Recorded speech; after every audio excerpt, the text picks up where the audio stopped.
Hello students, आज हम लेके आए हैं केमिकल काइनेटिक्स चैप्टर की पीवाईक्यू सीरीज।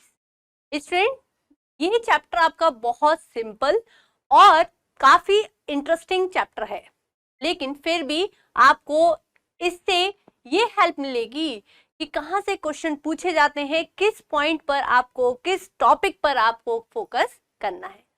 ठीक है स्टूडेंट्स, तो स्टार्ट करते हैं केमिकल काइनेटिक्स की पीवाईक्यू सीरीज। चलिए देखते हैं इसका फर्स्ट क्वेश्चन। फर्स्ट क्वेश्चन आता है, for the chemical reaction N2 plus 3H2 gives 2NH3, the correct option are. देखिए, कभी भी आपको रिएक्शन गिवन हो, जैसे आपको ये रिएक्शन गिवन है N2 plus 3H2 gives 2NH3, okay. अब 2NH3 यहाँ पे लिखा हुआ है, अगर मैं इस रिएक्शन की रेट ऑफ रिएक्शन लिखूंगी तो rate of reaction is equals to minus जो आपके रिएक्टेंट्स होते हैं उसमें नेगेटिव साइन आता है, क्योंकि ये क्या हो रहे हैं, कंज्यूम हो रहे हैं, और प्रोडक्ट की साइड हम क्या करते हैं, पॉजिटिव साइन आता है। ठीक है।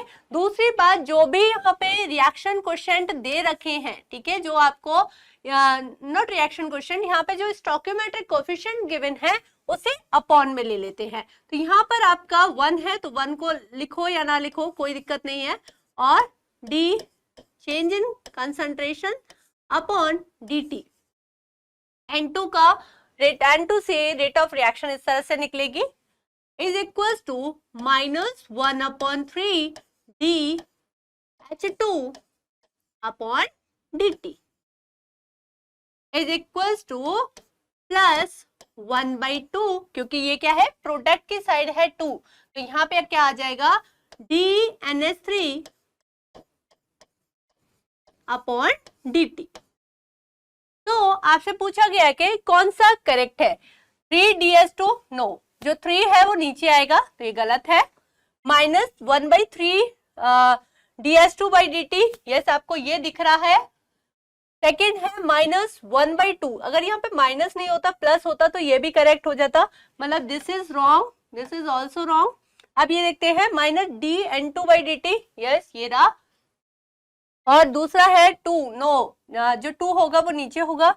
अच्छा, इसमें देखिए -dN2/dt इज इक्वल्स टू, तो दिस ऑप्शन इज करेक्ट। तो रेट ऑफ रिएक्शन को आप इस तरह से निकालते हैं, तो कौन सा करेक्ट है, तो D will be your answer. ठीक है, चलिए नेक्स्ट क्वेश्चन देखते हैं। For the reaction N2O5 to NO2, आपको एक रिएक्शन गिवन है N2O5, रिवर्सिबल रिएक्शन है 2NO2। ठीक है, the value of plus half oxygen, plus half oxygen, half O2। Okay, the value of rate of disappearance of N2O5 is this. Rate of disappearance मतलब हमेशा किसके term में use होता है, ये यूज होता है रिएक्टेंट के टर्म्स में। तो rate of disappearance of N2O5 given है, कितनी है, that is N2O5 upon dt, ये आपका गिवन है 6.25 इंटू 10⁻⁻3। ठीक है, मोल पर लीटर पर सेकेंड, मोल पर लीटर सेकेंड इनवर्स। ओके, और ये बोल रहा है the rate of formation of NO2 and O2 calculate करना है। क्या कैलकुलेट करना है आपको, rate of formation of NO2 मतलब dNO2/dt, ये कैलकुलेट करना है एक तो, और एक कैलकुलेट करना है rate of formation of O2। Definitely ये कहां पे बन रहे होंगे, ये बन रहे होंगे आपके प्रोडक्ट की साइड, तभी इसको रेट ऑफ फॉर्मेशन कह रहे हैं। तो इस टाइप के क्वेश्चन में आप क्या करेंगे, हमेशा एक रेट ऑफ रिएक्शन का लिखेंगे। रेट ऑफ रिएक्शन मैंने जैसे बताया था कि अगर आपको कोई रिएक्शन गिवन है तो क्या करेंगे बेटा, उसका जो रिएक्शन कोएफिशिएंट है उससे डिवाइड देंगे और change in concentration per unit time लिख देंगे। अगर वो रिएक्टेंट की साइड है तो उसमें नेगेटिव साइन लगाएंगे, और अगर वो प्रोडक्ट की साइड है तो उसमें क्या लगाएंगे, पॉजिटिव साइन लगाएंगे। देखिए -d N2O5 upon dt is equal to, यहाँ पे क्या आ जाएगा, प्रोडक्ट है तो plus 1/2 d NO2 by dt is equal to, यहाँ पर हाफ है, हाफ O2 है, हाफ O2 है, तो यहाँ पर अगर से हम नीचे लेंगे तो क्या हो जाएगा 2DO2 बाई dt। तो आपको ये वैल्यू गिवन है, देखिए ये वैल्यू गिवन है, ठीक है। तो अगर मैं DNO2 बाई dt कैलकुलेट करना चाहती हूँ तो यहाँ पे क्या हो जाएगा 1/2 इज इक्वल टू, कितना दे रखा है, ये दे रखा है आपको N2O5 बाई dt दे रखा है 6.25 into 10⁻³ means DNO2 by dt क्या हो जाएगा, दैट इज ट्वाइस ऑफ 6.25। तो ये हो जाएगा आपका, अगर मैं लिखूं तो 2 ऑफ दैट इज 12.5, मतलब अगर मैं इसे लिखना चाहती हूँ तो 1.25 इंटू 10⁻³ तो rate of disappearance rate of formation of DNO2 by dt is 1.25 into 10⁻³ मोल पर लीटर पर सेकेंड, ठीक है। अगर ये बोल रहा है, अब ये पूछ रहा है कि DO2 बाई dt क्या होगा, तो आप देख रहे हैं ये इसके इक्वल है, ठीक है। इसको डिवाइड दे दो, मतलब अगर मैं देखती हूं यहां से तो DN2O5 by dt is equals to 2 of DO2 by dt। आपको ये वैल्यू गिवन है, कितनी है 6.25, ये वैल्यू आपको गिवन है, दैट इज 6.25 इंटू 10⁻³ और डिवाइड दे दिया 2 से, तो ये आपका आ गया कितना 3 यहाँ का, ये आपका मैं यहाँ पे कर दे रही हूं,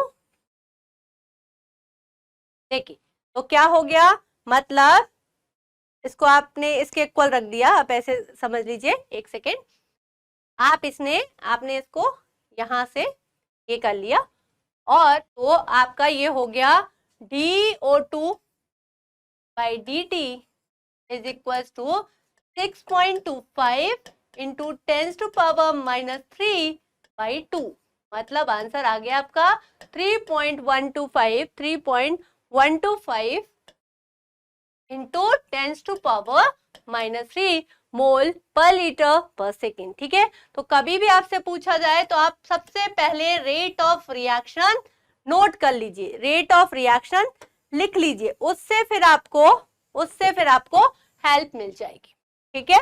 चलिए next question,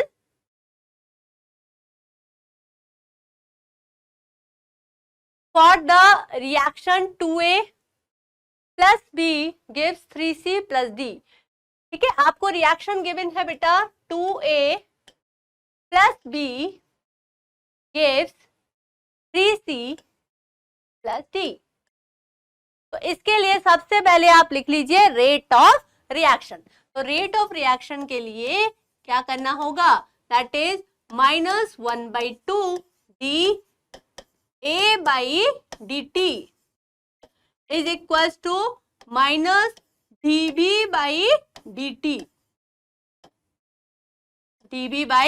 dt is equal to plus 1/3 dC by dt is equal to plus dD by dt। तो आंसर क्या हो जाएगा, इसमें पूछा है which of the following does not express the, चलिए -1/2 dA बाई dt, यस ये एक्सप्रेस हो रहा है, -dC बाय 3D, नो, यहाँ पर प्लस होता तो ये करेक्ट होता, इसका मतलब ये पूछा है कौन सा एक्सप्रेशन नहीं है, तो this will be your answer, ठीक है। तो कभी भी इस टाइप के क्वेश्चन आए केमिकल काइनेटिक्स में, ऐसे बहुत क्वेश्चन आते हैं, तो आप इस पे फोकस कीजिए और रेट ऑफ रिएक्शन लिख के कर लीजिए, ठीक है। तो B will be your answer. चलिए नेक्स्ट क्वेश्चन देख लेते हैं। Mechanism of a hypothetical reaction X2 Y2, ये आपको रिएक्शन गिवन है, ठीक है। रिएक्टेंट X2 और Y2 है और आपसे पूछा है कि the overall order of the reaction is. आपको पता है कि रेट किसकी निकलती है, जनरली स्लोएस्ट स्टेप की निकलती है, ठीक है। स्लोएस्ट स्टेप के लिए हम रेट निकालते हैं। तो अगर मैं स्लो स्टेप देखूं तो this will be our slow step. तो रेट इज इक्वल टू क्या हो जाएगा कि एक्स का कंसंट्रेशन एक्स है और Y2 का कंसंट्रेशन, ठीक है। तो this will be your rate. तो यहां पर अगर मैं देखूं तो अभी मुझे पता नहीं है कि इसकी पावर कितनी है, ठीक है। तो ये मेरा रेट का हो जाएगा। अब मैं देखती हूं, अगर इसमें मैं आपका फर्स्ट क्वेश्चन से के इक्विलिब्रियम निकालती हूँ, फर्स्ट इक्वेशन से, फ्रॉम फर्स्ट इक्वेशन मैं के इक्विलिब्रियम अगर कैलकुलेट करती हूँ तो x इंटू एक्स, ठीक है। x इंटू, मैं x को थोड़ा सा चेंज कर ले रही हूँ, x into x that is product upon reactant, तो क्या हो जाएगा। तो अगर मैं x की वैल्यू कैलकुलेट करना चाहती हूं तो x की वैल्यू क्या हो गई, x इज इक्वल टू के x2 की पावर 1/2, ठीक है। तो ये आ गई मेरी के x2 की पावर 1/2। मतलब अगर मैं इसमें रख देती हूं तो क्या आ जाएगा के, ठीक है, के, और मैं यहाँ पर x की वैल्यू पुट कर देती हूँ इस रिएक्शन में, तो क्या हो जाएगा के, और यहाँ पे आ गया x2, ठीक है, x2, और यहाँ पर फिर क्या हो जाएगा इसका कंसंट्रेशन, ठीक है, और यहाँ पे आ गया आपका Y2।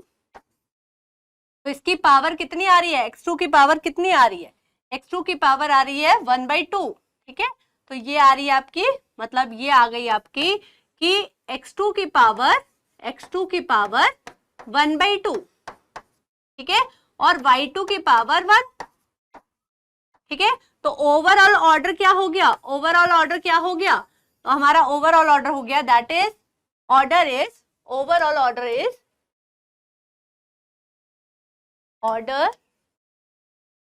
Is equals to 1.5। तो what will be the answer, C will be your answer, ठीक है। तो सबसे पहले आपको क्या करना है, आपको पता है कि रेट जो है वो स्लोएस्ट स्टेप की निकलती है। आपको x की वैल्यू कैलकुलेट कर देनी है, पुट द वैल्यू, ठीक है। तो रूट ओवर x2, तो इसका क्या हो गया बेटा कि x2 की पावर कितनी है, x2 की पावर कितनी हो गई 1/2, ठीक है। तो ओवरऑल ऑर्डर आपका कितना आ गया, और यहाँ पे आप k लिख सकते हो, k में k का कांस्टेंट का मल्टीप्लाई करो तो भी k ही रहता है, ठीक है। तो ओवरऑल ऑर्डर आ गया आपका 1.5। चलिए नेक्स्ट क्वेश्चन देख लेते हैं। The decomposition of phosphine on tungsten eight low pressure is the first order reaction. Okay, अगर बेटा हम फॉस्फीन गैस को डिकम्पोज कराएंगे, ठीक है, एट लो प्रेशर, तो क्या होगा, इजीली रिएक्शन हो जाएगी, मतलब जो होगा वो डायरेक्टली प्रोपोर्शनल होगा जितना सरफेस को वो कवर कर रही है, ठीक है। लेकिन अगर मैं प्रेशर इंक्रीज करती जाऊंगी और वो पूरी सरफेस कवर हो जाएगी तो फिर वो जो सरफेस है उससे इंडिपेंडेंट हो जाएगा। मतलब एट हाई प्रेशर वो क्या बन जाएगी, फॉस्फीन का डिकम्पोजिशन कैसा हो जाएगा, एट हाई प्रेशर हो जाता है जीरो ऑर्डर। तो eight low pressure phosphine decomposition, PS3 decomposition जो है वो फर्स्ट ऑर्डर होता है, ठीक है, फर्स्ट ऑर्डर रिएक्शन होती है।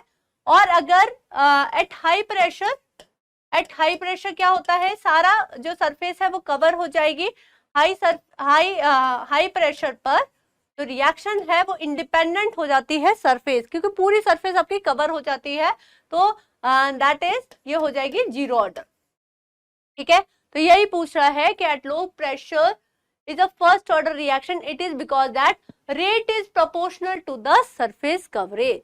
मतलब जितनी सरफेस कवर हो रही है उतनी ज्यादा रेट के प्रोपोर्शनल हो जाएगी ठीक है, तो रेट जो है उसके प्रोपोर्शनल हो जाएगी कितनी सरफेस कवर हो रही है, ठीक है। तो इनिशियली एट लो प्रेशर पर फर्स्ट ऑर्डर और बाद में ये जीरो ऑर्डर हो जाती है एट हाई प्रेशर। चलिए next question, the rate constant of the reaction A to B is this, if the concentration of A is 5m then concentration of B after 20 minutes is, देखिए आपको rate जो constant है that is K की value given है 0.6 into 10⁻³ मोल पर litre second.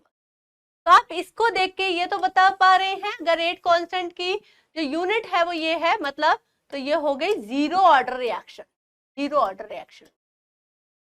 अब zero order के लिए क्या होता है बेटा, x is equals to KT, ठीक है, it is a independent of initial concentration. तो क्या हो जाएगा, K की वैल्यू आपको गिवन है कितनी है 0.6 इंटू 10⁻³ इंटू T कितना दे रखा है, T इज 20 मिनट्स, 20 को आप सेकेंड में चेंज करेंगे तो दैट इज 60, ठीक है। तो ये आ गया आपका 10⁻⁻1 और ये आ गया आपका 0.072, ठीक है। तो this is the concentration of B after 20 minutes, means C will be your answer, ठीक है। चलिए नेक्स्ट क्वेश्चन देखते हैं, for a reaction between A and B the order with respect to A is 2, okay, and the order with respect to B is 3, the concentration of A and B both are double, ठीक है।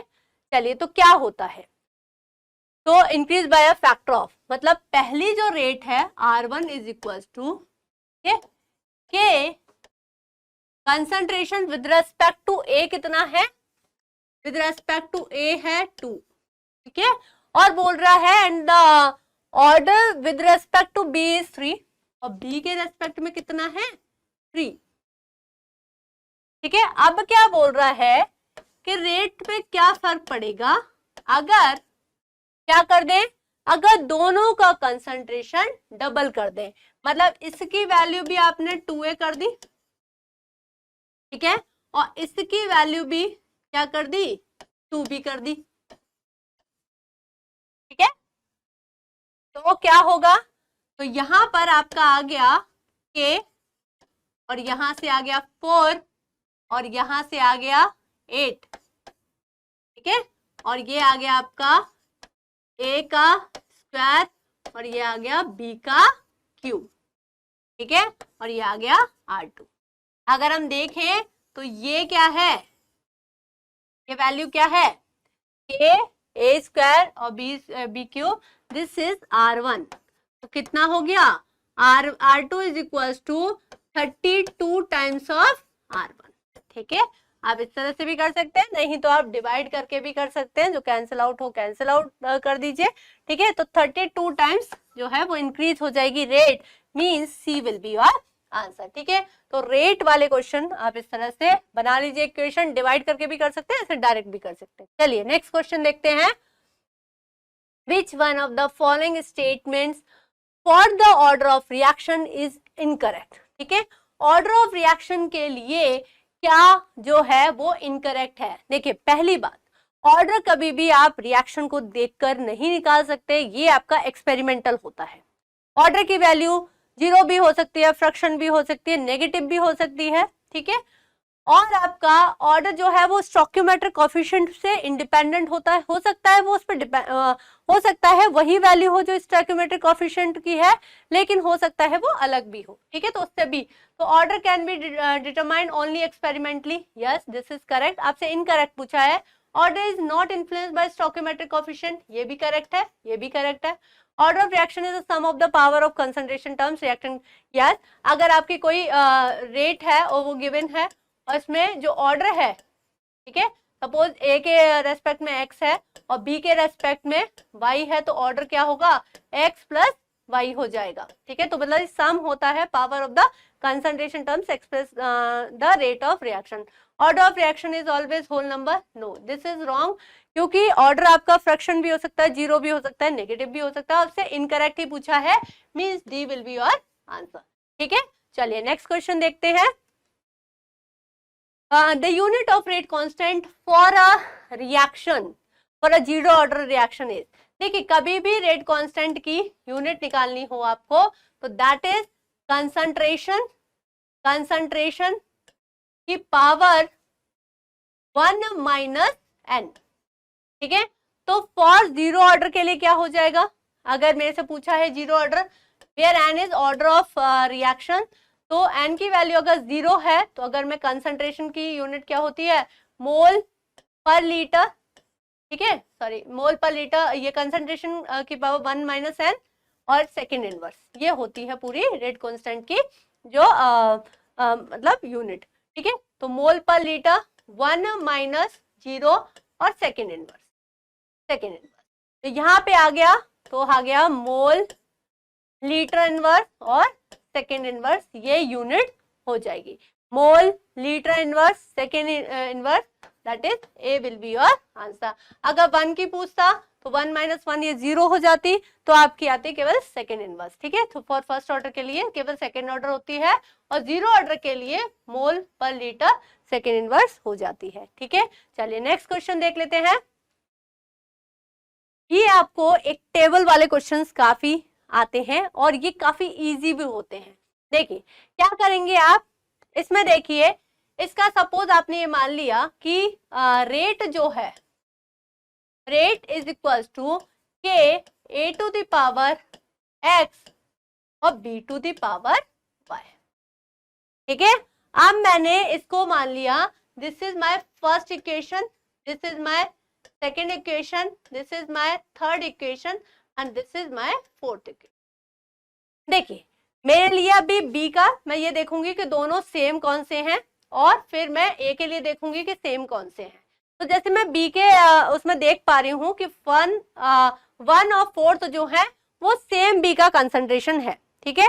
तो मैं क्या करूंगी कि मैंने ले लिया फ्रॉम इक्वेशन 1 एंड फोर्थ, ठीक है। तो क्या हो गया, अगर मैं निकालूं R1, यहाँ पे आ गया आपका R1 इज इक्वल टू, ठीक है, डिवाइड कर दिया मैंने R1, मैंने 1 को 4 से डिवाइड दे दिया, ठीक है।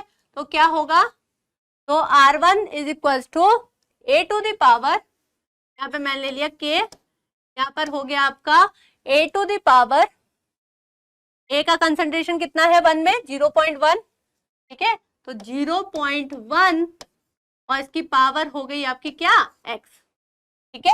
और b का कंसंट्रेशन कितना है, b का कंसंट्रेशन भी है आपका 0.1 इंटू मतलब की पावर y, ठीक है। और R4 दोनों को डिवाइड दे दिया, R4 क्या है, R4 is equal to k, ठीक है, k कितना है 0.4 की पावर x और यहाँ पे आ गया 0.1 की पावर y, ठीक है। इससे ये कैंसिल आउट हो गया, ठीक है, k से k कैंसिल आउट हो गया। अगर मैं R1 की और R4 की वैल्यू रख देती हूँ तो that is 6 into 10 to power -3 और R4 की वैल्यू अगर मैं रख देती हूँ तो that is 2.4 into 10 to power -2, ठीक है। और यहाँ पे क्या आ गया बेटा, ये आ गया आपका 1/4 की पावर x, ठीक है। अगर मैं ये देखूंगी तो यहाँ पर आपका ये हो गया, ये भी आपका 4 टाइम्स कैंसिल आउट हो गया, मतलब 1/4 is equal to 1/4 of x। अगर बेस सेम है तो पावर भी सेम होनी चाहिए, ठीक है। तो x की वैल्यू मेरी कितनी आ गई 1, ठीक है, मतलब power with respect to a कितनी आ गई 1, ठीक है। तो rate is equal to k a to the power आ गई मेरी अब बी के रेस्पेक्ट में निकालूंगी तो मैंने 2 डिवाइडेड बाय 3 कर दिया, second equation divided by third equation. ठीक है, तो क्या होता है, अगर मैं सेकेंड को थर्ड से डिवाइड दे देती हूँ, यहाँ पर आपका 1 हो गया है, इसे हम सेपरेट कर लेते हैं, तो यहाँ पर आ गया बेटा कि 7.2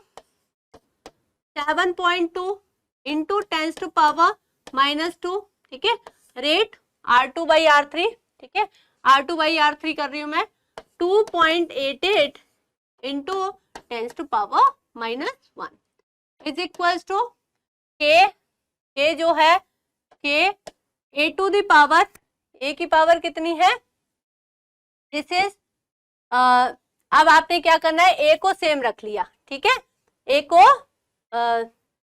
को सेम मतलब a वाले को सेम कर दिया, तो दैट इज 0.3 अपॉन a की पावर भी 1, के 0.3 की पावर 1, ठीक है, क्योंकि 1 आ गई है उसकी, और इसमें रख लिया हमने कितना 0.2 की पावर y अपॉन 0.4 की पावर, ठीक है, ये कैंसिल आउट हो गया, ये कैंसिल आउट हो गया। चलिए तो अब इसको कैलकुलेट कर लेते हैं, ये आपका एक पावर चली गई, ठीक है, अब ये हो गया आपका, अगर मैं देखती हूँ यहाँ पर तो 7.2, यहाँ पर हो गया आपका 100, और ये आ गया आपका कितना 10, तो ये आपका कैंसिल आउट हो गया, तो ये आ गया आपका 720 और ये आ गया 288, ठीक है। अच्छा 10⁻⁻1 से ये भी कैंसिल हो गया, तो 72/288 इज इक्वल टू, यहाँ पे आ गया 1/2 की पावर y, ठीक है। तो यहाँ पर जो ये है, आप अगर इसे 4 टाइम कट करेंगे तो ये आ जाएगा, मतलब 1/4 इज इक्वल टू 1/2 की पावर y। मतलब मैं इसे ऐसे लिख सकती हूँ कि 1/2 की पावर 2 इज इक्वल टू 1/2 की पावर y। मतलब मेरा अगर बेस सेम है तो पावर भी सेम होनी चाहिए, मतलब y is equal to value क्या आ गई 2, ठीक है, y is equal to value क्या आ गई 2, मीन्स a के रेस्पेक्ट में आ गया था 1 और b के रेस्पेक्ट में क्या आ जाएगा 2, तो आंसर इज a b की पावर 2, a b की power 2 means d will be your answer, ठीक है। तो इस टाइप के क्वेश्चंस इजी होते हैं, इजी कैलकुलेशन होती है, ठीक है, तो ये आप इजी तरीके से कर लेंगे, तो इस तरह से इस क्वेश्चन को ट्राई कीजिएगा, और ये काफी इजी होते हैं, हाँ जल्दी आंसर आता है। चलिए तो नेक्स्ट क्वेश्चन देख लेते हैं। For the reaction A plus B, for the reaction A plus B, the product, it is observed that on doubling the initial concentration of A only, the rate of reaction is only double, ठीक है। तो मतलब ये पहली reaction बोल रहा है मुझे R इज इक्वल टू क्या बोल रहा है, K A to the power X, यानी मान लिया कि कोई भी ऑर्डर है, और B to the power Y, ठीक है। This is my first equation. Second लेके चल रहे हैं हम कि रेट ऑफ रिएक्शन डबल हो जा रहा है, कब, जब मैं केवल इसका कंसंट्रेशन डबल कर रही हूँ, ठीक है, तो ये क्या हो गया B इज इक्वल टू, ये मेरी सेकेंड इक्वेशन हो गई। रेट ऑफ रिएक्शन जो है वो 8 टाइम्स हो जा रहा है, कब, जब मैं दोनों का कंसंट्रेशन A और B का क्या कर दूं, डबल कर दूं, तो ये हो गया 8R is equal to K 2A की पावर X और 2B की पावर Y, ठीक है। तो this is my third equation, ठीक है। तो फ्रॉम 2 डिवाइडेड बाय 3, तो क्या होगा, तो ये हो गया आपका 2 डिवाइडेड बाय 3, मतलब आ गया आपका 1/4, ठीक है, R से R कैंसिल हो जाएगा, और ये इससे कैंसिल हो गया, मतलब B की power Y is equal to 2 को मैंने बाहर ले लिया, और यह हो गया b की पावर y, ठीक है, b की पावर y हो गया, ठीक है। तो ये इससे कैंसिल आउट हो जाएगा और क्या बचा आपका 1 बाई, अगर मैं इसको सॉल्व करूं तो 1/2 की पावर 2 इज इक्वल टू 1/2 की पावर y, मीन्स तो y इज इक्वल टू क्या हो गया 2, ठीक है। एक तो आ गया कि b के रेस्पेक्ट में क्या है, ऑर्डर क्या है 2 है। चलिए अब a के रेस्पेक्ट में क्या होगा, तो मैं 1 डिवाइडेड बाई 2 कर दूं तो क्या हो जाएगा 1/2 इज इक्वल टू k से k कैंसिल और a की पावर x अपॉन 2 मैंने बाहर ले लिया, a की पावर x और यहाँ पर भी मैंने x मान लिया, 2 की पावर x है और यहाँ पे b की पावर y और b की पावर y, ठीक है। तो ये कैंसिल आउट हो गया, यहां से ये कैंसिल आउट हो गया, k से k कैंसिल हो ही गया था, तो 1/2 इज इक्वल टू 1/2 की पावर x, ठीक है। तो यहाँ पर मैंने 2 की पावर x ले लिया था और x इज इक्वल टू क्या हो गया, जब बेस सेम है तो पावर भी क्या हो जाएंगी, सेम हो जाएंगी, मतलब x is equal to 1। So what will be the rate, तो a की पावर 1 और b की पावर 2, तो यहाँ पर a की पावर 1 मतलब x की वैल्यू आपकी हो जाएगी 1 और y की वैल्यू हो जाएगी 2, मीन्स a की पावर 1 और b की power 2, means a will be your answer, ठीक है। तो इस टाइप से इन क्वेश्चंस को कर सकते हैं, बेहद सिंपल होते हैं। चलिए नेक्स्ट क्वेश्चन देखते हैं। 2a gives b plus c, it would be a zero order reaction when, ठीक है। ये कोई आपको रिएक्शन दे रखी है और इसने पूछा है ये जीरो ऑर्डर होगी कब, तो the rate of reaction is proportional to the square root of concentration of A, no, ठीक है। जीरो ऑर्डर के लिए क्या होता है, रेट इज इक्वल टू, ठीक है, कंसंट्रेशन की पावर 0, मतलब रेट जो है वो इंडिपेंडेंट ऑफ कंसंट्रेशन होना चाहिए। The rate of reaction remain same as at any concentration of A, yes, ठीक है। क्यों, क्योंकि ये क्या है, किसी भी चाहे हम ए का कंसंट्रेशन कोई भी ले, रेट हमारी क्या होगी, सेम होगी। This is zero order reaction, means B will be your answer, ठीक है। जीरो ऑर्डर के लिए इनिशियल कंसंट्रेशन के इंडिपेंडेंट होती है। चलिए नेक्स्ट क्वेश्चन देखते हैं। For the reaction 2N2O5 gives 4NO2 plus O2, the rate and rate constant are this and this respectively, then the concentration of N2O5 at that time will be, ठीक है। तो ये आपको देखिए इसमें यूनिट जो दे रखी है k की यूनिट दे रखी है सेकेंड इनवर्स, तो आपसे इससे पता कर लिया कि कौन सी रिएक्शन हो गई, फर्स्ट ऑर्डर रिएक्शन, ठीक है। और फर्स्ट ऑर्डर रिएक्शन के लिए क्या होता है, R इज इक्वल टू के और आपका जो भी है N2O5 के कंसंट्रेशन के डायरेक्टली प्रोपोर्शनल होगी रेट, ठीक है। तो आपको क्या रेट गिवन है, ठीक है, आपको दे रखा है रेट एंड देन रेट की वैल्यू गिवन है that is 1.02 into 10 to power -4 और k की वैल्यू गिवन है 3.4 इंटू 10 टू पावर -5। तो आपसे पूछा गया है कि कंसंट्रेशन ऑफ N2O5 क्या होगा, ठीक है। तो ये डिवाइडेड बाय दिस, ये आ जाएगा आपका N2O5 का concentration is equal to 1.02 into 10 to power -4 upon 3.4 into 10 to power -5, ठीक है। It is the concentration of N2O5। चलिए तो क्या हो गया ये, अगर हम देखेंगे तो ये आ गया आपका 3, ठीक है। तो 3 will be your concentration of N2O5 that is mole पर लीटर, 3 मोल पर लीटर हो जाएगा आपका आंसर, ठीक है।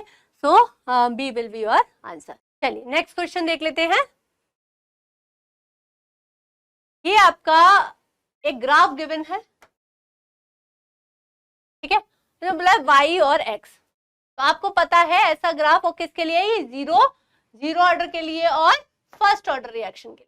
तो जीरो ऑर्डर में अगर मैं देखूं, जीरो ऑर्डर के लिए ये ग्राफ कब आता है, जीरो ऑर्डर को आपको पता है कि ये जीरो ऑर्डर रिएक्शन वो रिएक्शंस होती हैं जिसमें रिएक्टेंट के कंसंट्रेशन पर रेट डिपेंड नहीं करती, इंडिपेंडेंट होती है कंसंट्रेशन के, तो दैट इज रेट, ठीक है। और यहां पे आएगा कंसंट्रेशन। तो ये क्या है, ये आपका y है, तो y is equal to rate है और x is equal to concentration है।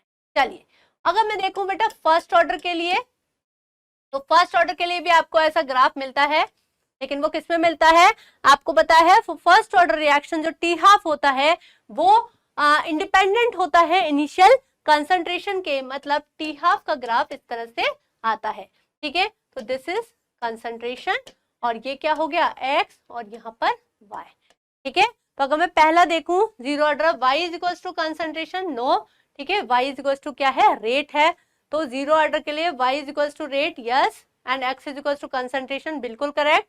फर्स्ट ऑर्डर के लिए y is equal to T half, yes, और x is equal to concentration, means C will be your answer, ठीक है। तो ग्राफ भी आपको अच्छे से कर लेने हैं for zero order of first order reaction. चलिए नेक्स्ट क्वेश्चन देख लेते हैं। The rate constant for a first order reaction is this, okay, k given है आपके पास, कितना है 4.606 इंटू 10 टू पावर -3। चलिए सेकेंड इनवर्स मतलब फर्स्ट ऑर्डर है।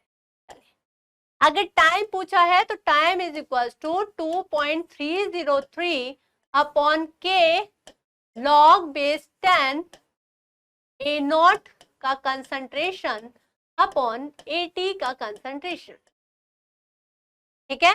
आप के की वैल्यू गिवन है, कितनी है 4.606 इंटू 10 टू पावर -3 और लॉग बेस 10 कितना है, ये 2 और ये हो गया 0.2, ठीक है, मतलब आ गया 10, ठीक है। तो यहाँ से आपका ये हो गया 2, ये आ गया आपका, और ये से ऊपर ले गए तो 1000 अपॉन 2 और लॉग बेस 10 की वैल्यू क्या होती है 1, तो ये आ गया आपका 500 और क्योंकि टाइम है तो सेकेंड, ठीक है, तो 500 second will be your answer. चलिए नेक्स्ट क्वेश्चन देख लेते हैं। If the rate constant for a first order reaction is k, the time required for the completion of 99% of the reaction. मान अगर आपको इस टाइप के परसेंटेज के क्वेश्चन आए तो आपको क्या कर लेना है, माना मैंने इनिशियल कंसंट्रेशन जो था वो कितना था बेटा 100%, ठीक है 100, और 80 कितना रह गया 99%। अगर रिएक्शन कंप्लीट हो रही है मतलब 80 रिमेनिंग कितना रह गया 100 माइनस 99, ये कितना आ गया 1, ठीक है। तो ये बोल रहा है the rate constant for the first order reaction is this, तो टाइम का क्या होगा, तो time is equal to 2.303 upon K log A naught upon 80, ठीक है, इनिशियल कंसंट्रेशन और जो लेफ्ट रह गया वो कंसंट्रेशन। अगर मैंने t इज इक्वल टू 2.303 और ये आ गया आपका k लॉग ए नॉट कितना है दैट इज 100 और 80 कितना है 1, तो ये आ गया 2, लॉग 100 की वैल्यू कितनी होती है, अगर बेस 10 हो तो लॉग 100 की वैल्यू हो जाती है 2, मतलब t is equal to 2.303 into 2 upon K, मतलब आ गया 4.606, मतलब t is equal to 4.606 upon K, ठीक है। तो टाइम आपका ये हो जाए, ठीक है। तो आंसर क्या हो गया, D will be your answer. चलिए नेक्स्ट क्वेश्चन देख लेते हैं। The correct difference between the first order and second order reaction is, okay? तो फर्स्ट ऑर्डर रिएक्शन क्या होती है और किसके रेस्पेक्ट में, देखिए फर्स्ट ऑर्डर रिएक्शन होती है कि अगर रेट जो है वो डायरेक्टली प्रोपोर्शनल होती है कंसंट्रेशन ऑफ रिएक्टेंट के, that is known as first order reaction. और सेकेंड ऑर्डर रिएक्शन होती है अगर rate of reaction is square of the initial concentration, तो वो होती है सेकेंड ऑर्डर। चलिए तो ये बोल रहा है the rate of first order reaction does not depend upon the reactant concentration, ऐसा नहीं है बल्कि डायरेक्टली प्रोपोर्शनल होता है, तो फर्स्ट गलत हो गया। The half life of a first order reaction does not depend upon A not and the half life of second order does depend on the A concentration. Yes, this is correct. Actually में half life अगर कभी भी आपसे पूछा जाए तो nth order की क्या होती है, दैट इज 1/A0 n की power -1, here n is order of reaction.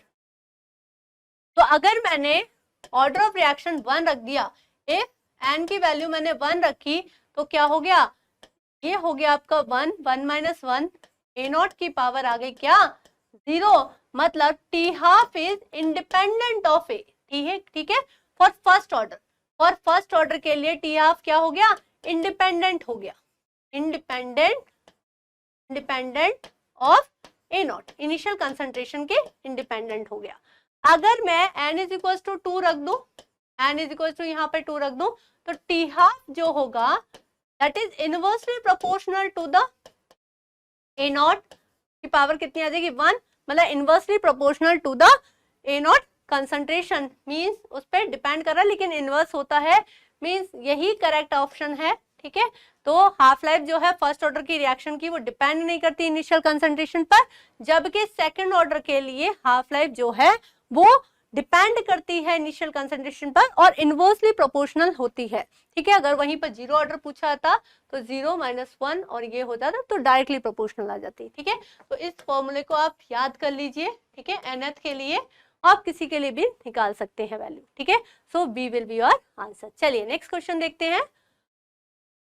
A first order reaction has a specific reaction rate constant is this. मतलब आपको स्पेसिफिक रिएक्शन रेट मतलब क्या दे रखा है आपको, K इज इक्वल्स टू ये दे रखा है 10⁻⁻² second inverse. Specific reaction rate का मतलब होता है रेट कांस्टेंट, K आपको गिवन है. How much time will it take for 20 gram of the reactant to reduce to 5 gram. तो आपको पता है अगर वो फर्स्ट ऑर्डर है, फर्स्ट ऑर्डर आप वैसे भी बोल रहे हैं और फर्स्ट ऑर्डर आप इससे भी पहचान लोगे कि अगर रेट कांस्टेंट की वैल्यू जो है वो सेकेंड इनवर्स है तो फर्स्ट ऑर्डर रिएक्शन होता है. चलिए 2.303 upon K log base 10 A0 bye 80. ध्यान रखिए फर्स्ट ऑर्डर रिएक्शन बहुत इंपॉर्टेंट है, आपके एनसीईआरटी में मेंशन भी है, तो आपको इसको अच्छे से कर लेना है. चलिए t इज इक्वल टू 2.303 और k की वैल्यू दे रखी है आपको 10⁻². ठीक है, -2 लॉग बेस 10 और ये आपका 20 ग्राम से कितना रिड्यूस हो जा रहा है 5, मतलब ये हो गया आपका 4 और 4 का होता है 0.6, तो ये हो गया आपका 2.303 और log 4 की वैल्यू आ जाती है कितनी 0.6 अपॉन 10⁻², मतलब ये हो गया आपका 100 और ये हो गया 230 इंटू ये आ गया आपका 230 इंटू 0.6, ये आ गया आपका 230.3 इंटू 0.6, ये आ गया आपका 0 और ये आ गया 6 3 8 और ये आ गया आपका 6 2 12 और ये 1. ठीक है, तो ये आ गया आपका 138 सेकेंड. ठीक है, तो ये आपका फिर भी हम मल्टीप्लाई कर लेते हैं. 3 6 18, 3 का 1, ये 1 आ गया, 6 3 18, 18 का 8, 1 कैरी. ठीक है, और 6 2 12 13. ठीक है, तो ये 138.18 सेकेंड आ गया, तो 138.6 that will be A will be your answer. Put the value and get the answer. तो इस टाइप के इजी क्वेश्चंस आते हैं तो जरा उन्हें ध्यान रखिए और कर लीजिए. ठीक है, चलिए नेक्स्ट क्वेश्चन देखते हैं. The reaction A to B follows first order kinetics. The time taken for 0.8 mole of A to produce 0.6 mole of B in 1 hour. ठीक है, तो इसके लिए अगर मैं देखूं कि A, अगर मैं फर्स्ट केस देखूं A से B वाला, ठीक है, this is our first case, तो क्या बोल रहा है when t is equals to 0 है तो क्या है कि द टाइम टेकन 0.8 मोल है रिएक्टेंट का, तो यहाँ पे क्या होगा 0, और बाद में क्या बोल रहा है कि आफ्टर 1 आवर. ठीक है, 1 आवर में ये कितना हो गया 0.6, ये कितना होगा 0.8, मतलब ये आपका 0.8 - x होगा और ये क्या हो जाएगा, this will be your x. तो x की वैल्यू गिवन है दैट इज 0.6। तो यहाँ पर क्या हो गया, तो यहाँ पर आ गया 0.2 और यहाँ पे हो गया 0.6, मतलब 1:3। ठीक है, तो 1/3 इतना टाइम लग रहा है। अगर मैं सेकंड केस देखूं,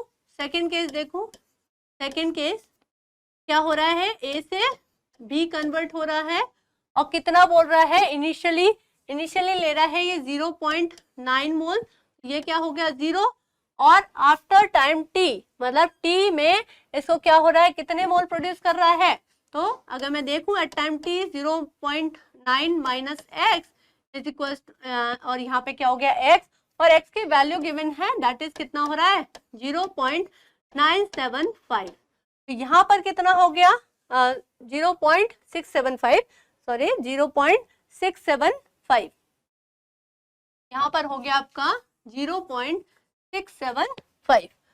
तो अगर हम देखें तो 0.675, तो यहाँ पर ये वैल्यू कितनी आ गई, अगर आप 0.9 में से 0. तो दिस इज 0.225।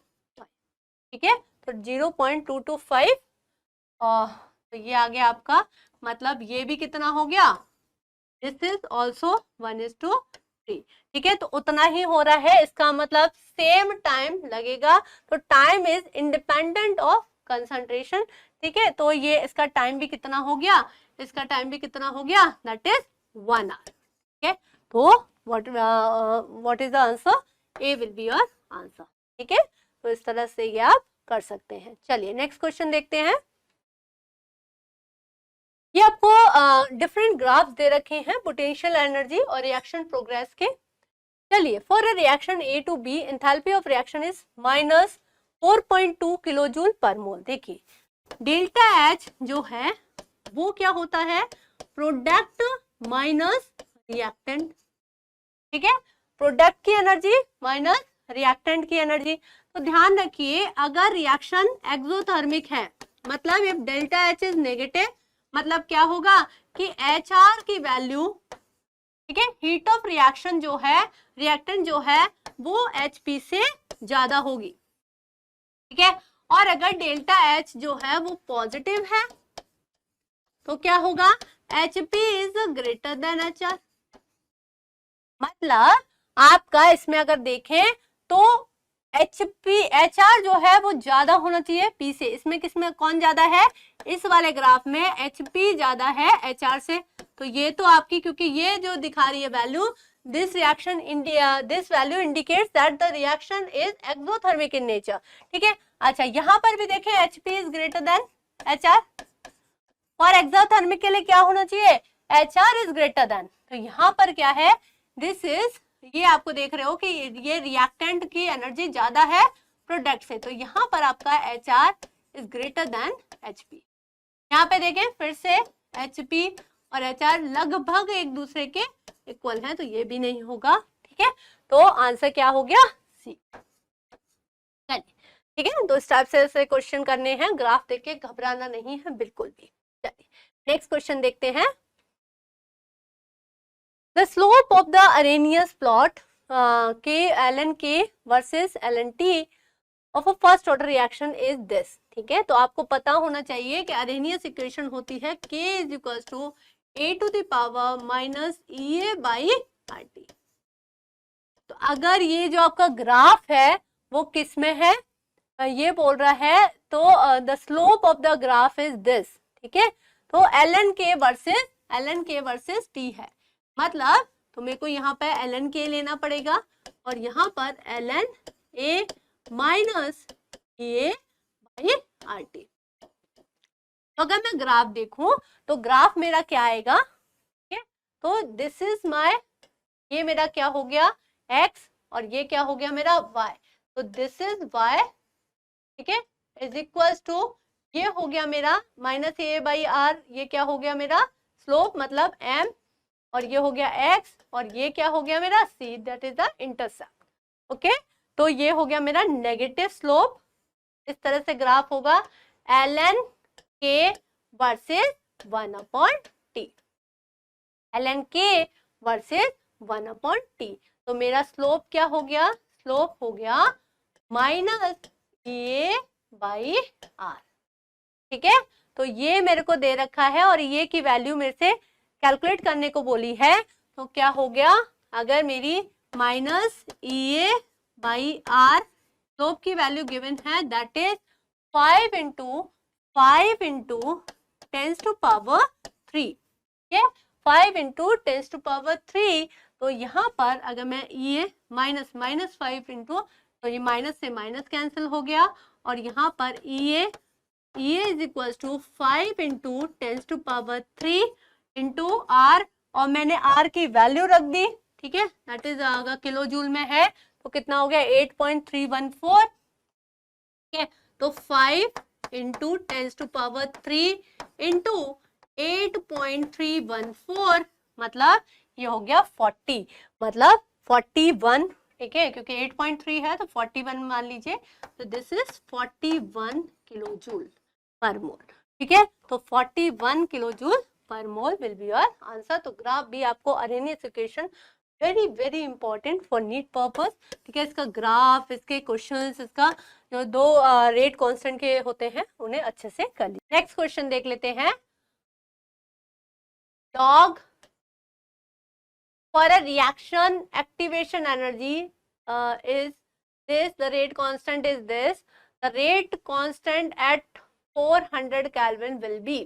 ठीक है, तो क्या होगा बेटा, आपको पता है कि log K2 by K1 is equals to क्या होता है, EA बाई 2.303 R, और यहाँ पे आ जाएगा आपका T2 minus T1 upon T1 to T2। ठीक है, तो दिस इज अरेनियस इक्वेशन।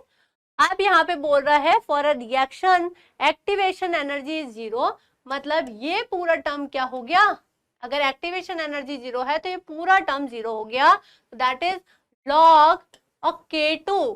ठीक है, तो एट 200 केल्विन इज दिस, और 400 केल्विन पे कितना होगा। तो मुझसे K2 की वैल्यू पूछी है, और जबकि मुझे K1 की वैल्यू गिवन है, कितनी है 1.6 इंटू 10 टू पावर 6।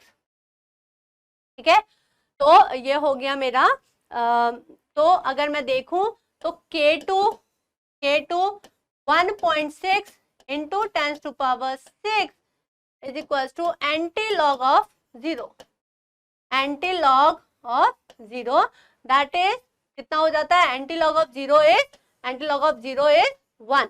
तो K2 इज इक्वल टू क्या हो जाएगा मेरा, that is 1.6 into 10 to power 6।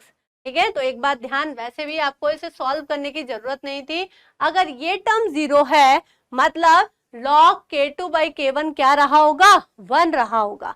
ठीक है, क्योंकि ये टर्म भी फिर 0 होना चाहिए, और log 1 की वैल्यू क्या होती है 0, मतलब जो K1 की वैल्यू है रेट कांस्टेंट की वही उसकी रहेगी।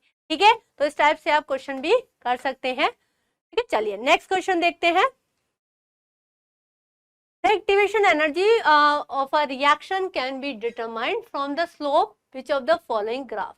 देखिए, मैंने बताया था आपको कि अरेनियस इक्वेशन क्या होती है, K is equal to A e to the power minus A by RT। ठीक है, और अगर मैं इसका नेचुरल लॉग ले लूं तो ln K is equal to, जब भी दो चीज प्रोडक्ट में होती है तो उसमें प्लस आ जाता है, ln A प्लस और इस ln E का e to the power minus A का अगर नेचुरल लॉग लेंगे तो यहाँ पे प्लस ना लेके यहाँ पे क्या आएगा, यहाँ पे आएगा आपका माइनस। ठीक है, तो यहाँ पे आएगा आपका माइनस के ये आएगा आपका माइनस ए बाई RT। ठीक है, तो ये 1/T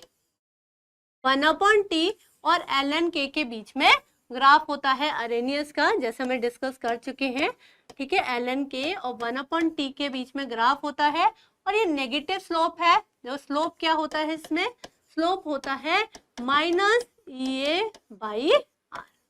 ठीक है, तो this will be your slope. चलिए, तो ग्राफ किसके बीच में हो गया, ln K वर्सेस 1/T, तो A will be your answer. चलिए नेक्स्ट क्वेश्चन देख लेते हैं।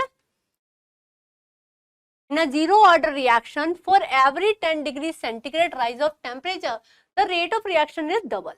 If the temperature is increased from 10 degree centigrade to 100 degree centigrade, the rate of reaction will be become.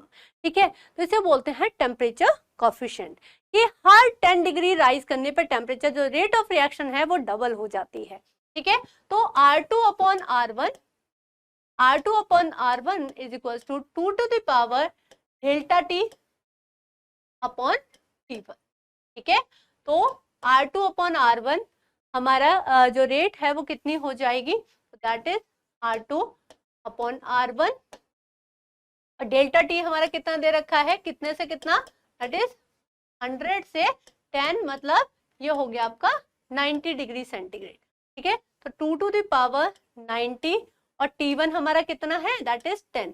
T1 हमारा कितना है, ये हो गया T2 टेम्परेचर, ये हो गया T1। ठीक है, तो ये आ गया आपका, तो R2 is equal to R2 upon R1 is equal to 2 to the power 9, मतलब 2 to the पावर 9 मतलब R2 is equal to 2 to the power 9 हो गया आपका 512